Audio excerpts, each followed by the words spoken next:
اور اللہ رب العزت نے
فرمایا ان کے لیے اپنے دونوں بازو وقت لہما جناح کل من الرحمہ،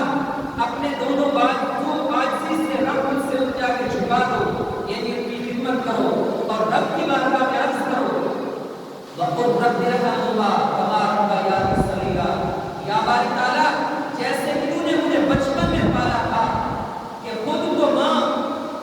گیلے بستر پہ سر کی سو جایا کرتی تھی، مجھے تکلیف نہیں دیتی تھی کہیں میرے چھوٹے بچے کو ٹھنڈ نہ لگ جائے، 9 ماہ اس نے پیٹ میں اپنے تکالیف برداشت کی لیکن مجھے تکلیف نہ ہونے دی، آج یا رب العالمین تو بھی ان کو ایسی رحمت سے نواز۔ فرمایا آخر میں یہ دعا کرو، ان دعائیں میں 6 چیزیں رب ارشاد فرما رہا ہے۔ سب سے پہلے فرمایا کہ ان کے ساتھ اچھا سلوک کرو، نیک سلوک کرو، اور میں فرض کرتا چلوں کہ جو حدیث اللہ کا پڑھی ہے خطبے میں نبی اکرم صلی اللہ علیہ وسلم فرماتے ہیں کہ بے شک جنت تو ماں کے گھر میں ہے، اگر کوئی شخص کامیابی چاہتا ہے تو اسے والدین اور ماں کی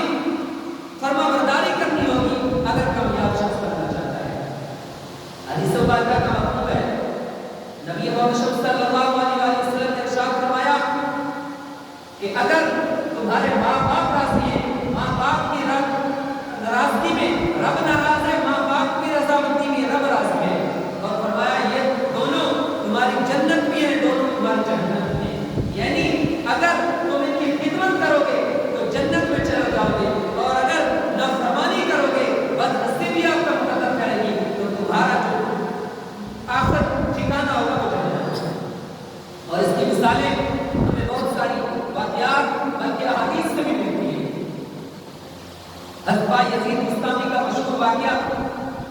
اللہ کے اتنے پیارے ولی گزرے ہیں، 12 سال جنگلوں میں عبادت کی، اللہ رب العزت کے آگے اتراتے رہے، 12 سال کے بعد اچانک ایک رات گھر آتے ہیں، ماں کہتی ہے اے بستامی آج رات تمہیں جنگل میں نہیں جانا بلکہ آج رات ادھر ہی گزارنی ہے۔ سوچتے ہیں کہ اگر چلا گیا تو ماں ناراض ہو جائے گی، ماں ناراض ہو گئی تو کہیں رب بھی ناراض نہ ہو جائے، وہی کہہ رہے کہا جیسے ماں جی آپ کا حکم ایسے ہی کروں گا، آج رات ادھر ٹھہروں گا۔ سو گئے، کچھ لمحہ گزرا رات کا، ماں نے آواز دی اے بستامی پانی پلا دو، اے بستامی اے بیٹے پانی پلا دو۔ جب ماں نے آواز دی اٹھے پانی پلانے کے لیے، گھر میں دیکھا گھر پانی نہیں ہے، جو اس وقت کا معمول تھا ایک پیالہ لیا، باہر چشمے سے پانی لینے گئے، جب پانی لے کے واپس آتے ہیں تو ماں سو گئی ہے۔ اب سوچو بچار میں کہ ماں سو گئی ہے، کہیں ایسا نہ ہو کہ ماں کو جگاؤں اور اس کی نیند خراب ہو جائے، وہ ماں بھی تو عام ماں نہیں تھی نا، بایزید بستامی کی ماں تھی، دل میں یہ خیال آیا ہوگا کہ کہیں ایسا نہ ہو کہ وہ تو خواب میں مدینے کی زیارت کر رہی ہو اور میں اسے جگا دوں۔ تو اسی اثنا میں کھڑے رہتے ہیں کہ ماں کو بیدار نہیں کرتے، جب تہجد کا وقت ہوتا ہے تو ماں بیدار ہوتی ہے، کہتی ہے بستامی میں نے تجھے پانی کہا تھا، میں نے تم سے پانی طلب کیا تھا، وہ پانی کہاں ہے؟ عرض کرتے ہیں اے امی جان پانی کو لے آیا تھا، آپ نے حکم ارشاد فرمایا تھا، گھر میں پانی نہیں ملا، چشمے سے پانی لینے گیا، جب واپس آیا تو سو گئی تھی، مجھے جگانا دوبارہ نہیں کیا، اب حاضر خدمت ہے۔ ماں نے کہا اے بستامی اس وقت سے کھڑے ہو، عرض کرتے ہیں جی ماں آپ کا حکم تھا کھڑا ہوں۔ ماں نے اس پانی سے وضو کیا، مصلی پہ گئی، تہجد کی نماز ادا کی اور رب کی بارگاہ میں عرض کرتی ہے یا باری تعالیٰ یہ تیرا بستامی 12 سال جنگلوں میں تجھے راضی کرتا رہا، تو نے اس نے اپنا قرب نہیں عطا فرمایا، آج ایک ماں تیرے سے التجا کرتی ہے یا باری تعالیٰ بستامی کی قسمت بدل دے، ماں کے ہاتھ اٹھانے کی دیر تھی اور بستامی ولیوں کا ولی بن گیا۔ صرف ایک ماں کی خدمت ہے۔ دیکھیے حضرت اویس کرنی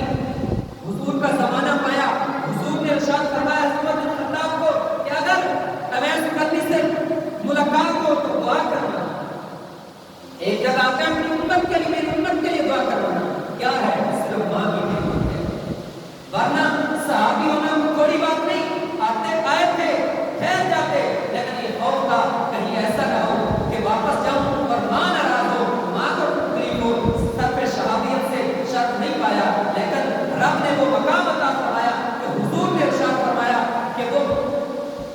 اویس کرنی اگر ہاتھ اٹھا دے تو رب اس کے ہاتھ خالی نہیں اٹھاتا، جو دعا کرتا ہے رب اس کی قبول فرماتا ہے۔ اے عمر، مجھ سے میری امت کے لیے بھی دعا کروانا، اپنے لیے بھی دعا کروانا۔ اور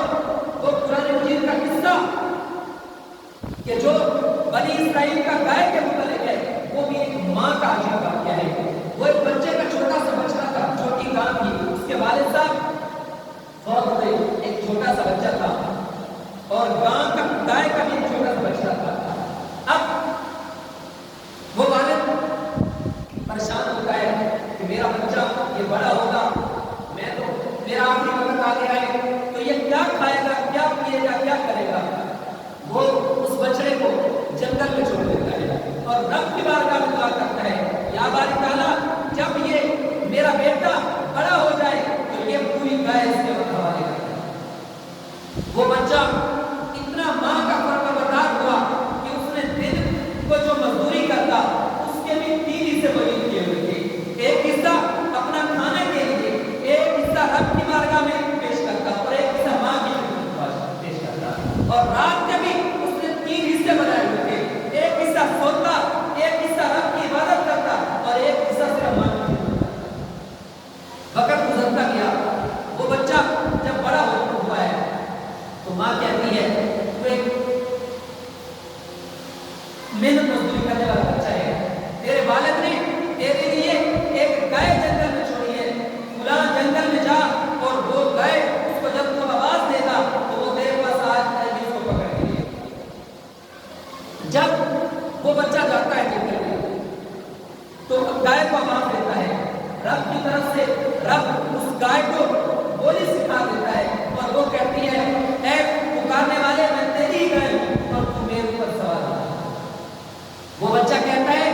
میری ماں نے مجھے یہ نہیں کہا تھا کہ تو نے اس گائے پر سوار ہو کے آنا ہے، لہذا میں تم پر سوار نہیں ہوگا۔ وہ گائے اس بچے سے مخاطب ہو کے کہتی ہے کہ اے نوجوان، اگر تو آج مجھ پر سوار ہو جاتا تو کبھی میرے ہاتھ اٹھاتی، تو نے ماں کی فرمانبرداری کی ہے، مجھ پر سوار نہیں ہوا، اب اگر تو مجھے کہے تو میں تجھے پہاڑ آگے تیرے لاتا ہے۔ وہ بچہ گائے گھر لاتا ہے، وہ غریب زمانہ تھا،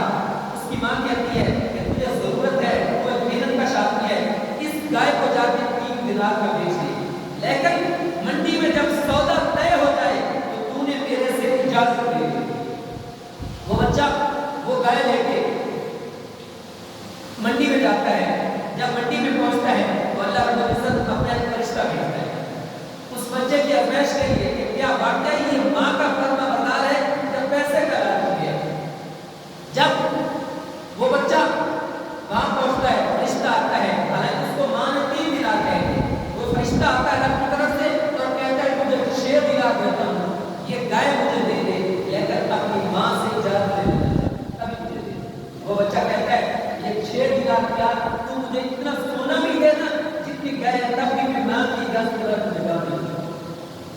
وقت گزرتا گیا، پھر وہ واپس گیا، اس کی ماں کو اپنا سارا معاملہ سنایا۔ ماں نے کہا تو نے بہت اچھا کیا ہے، جا 6 دینار کی بیچ دے، لیکن جب تیرا سودا طے ہو جائے مجھے اجازت دے۔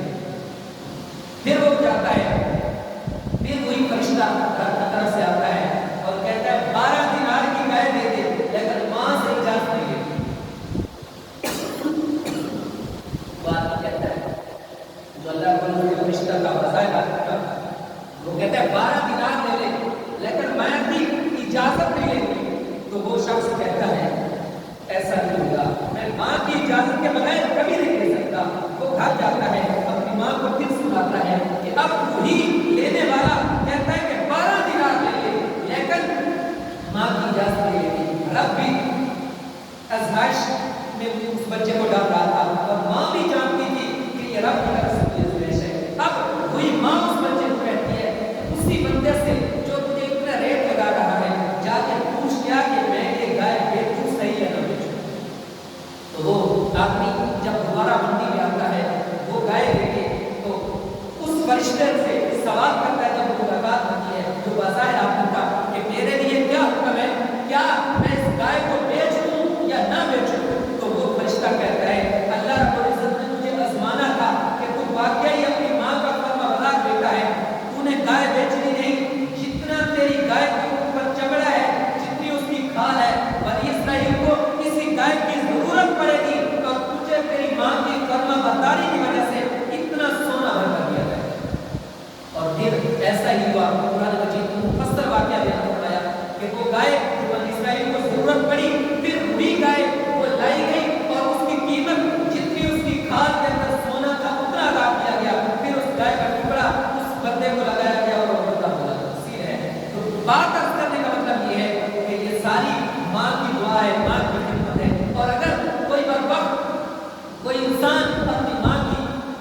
والدین میں سے جو زندہ ہے، پوچھا گیا ماں زندہ ہے، آخر جو وجہ معلوم ہوئی کہ وہ اپنی ماں کا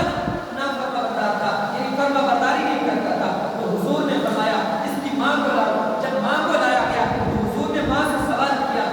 کیا تو یہ برداشت کرتی ہے کہ تیرے اس بچے کو تیرے سامنے آگ کے اندر ڈالا جائے؟ تو ماں کہتی ہے میں ماں ہوں، اللہ نے میرے دل میں اتنی شفقت رکھی ہے، میں ایسا کبھی برداشت نہیں کرتی کہ میرے بچے کو میری آنکھوں کے سامنے آگ میں ڈالا جائے۔ تو حضور نے فرمایا اگر تم یہ برداشت نہیں کرتی تو پھر دل سے اس کو معاف کر دے،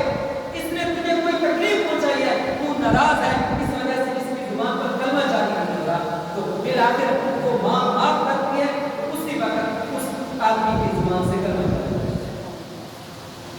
نبی مکرم صلی اللہ علیہ وسلم سے سوال کیا گیا یا رسول اللہ صلی اللہ علیہ وسلم کبیرہ گناہ کون سے ہے؟ صغیرہ گناہ کو نار وقت کر رہے ہیں کوئی پر عرض کیا گیا کبیرہ گناہ کون سے ہے؟ حضور نے ارشاد فرمایا سب سے پہلے شرک، یعنی اللہ رب العزت کے ساتھ کسی کو شریک ٹھہرانا سب سے کبیرہ گناہ ہے، اور اس کے بعد فرمایا والدین کی نافرمانی کرنا۔ اتنا بڑا کبیرہ گناہ ہے کہ شرک کے بعد ماں باپ کی نافرمانی کو ذکر فرمایا۔ اور آج ہم تھوڑا سا کوئی کام کرنے والدین کا تو ہم کہتے ہیں شاید ہم نے اپنے والدین کو راضی کر لیا۔ نہیں بھائیو، ایسا ہرگز نہیں۔ نبی اکرم صلی اللہ علیہ وسلم کی بارگاہ میں عرض کیا گیا یا رسول اللہ صلی اللہ علیہ وسلم کیا کوئی بندہ اپنی والدہ یا والد اپنے والدین کا حق ادا کر سکتا ہے؟ تو رسول اکرم صلی اللہ علیہ وسلم نے فرمایا ہرگز نہیں کر سکتا، ہاں اگر وہ ان کو غلام پائے، یعنی بچہ آزاد ہے، آج کل تو غلام نہیں ہے، اس زمانے کی بات انہوں نے فرمائی، اگر بچہ آزاد ہے اور اس کے والدین میں سے کوئی وہ کہتی ہے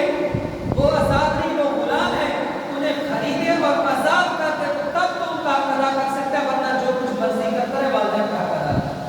آج ہم تھوڑا سا کام کر رہے ہیں، والدین نے کوئی چھوٹا سا کام تھا ہم نے کر لیا تو ہم کہتے ہیں ہم نے سب کچھ کر دیا، ہرگز ایسا نہیں۔ اگر میں نے پہلے حدیث سے پڑھ کر آپ کے سامنے رکھی تو حضور نے فرمایا کہ والدین کی رضامندی میں رب کی رضا ہے اور والدین کی ناراضگی میں رب کی ناراضگی ہے، اور فرمایا تمہاری جنت بھی یہی ہے جہنم بھی یہی ہے، اگر ان کی فرما برداری کرو گے تو جنت میں جاؤ گے، اگر ان کی نافرمانی کی کوئی گستاخی کو بھی کر رہے ہیں تو جہنم میں کیا کریں گے۔ اللہ رب العزت کی بارگاہ میں دعا ہے کہ اللہ تعالی کے رضا و سما ہم سب کو بھی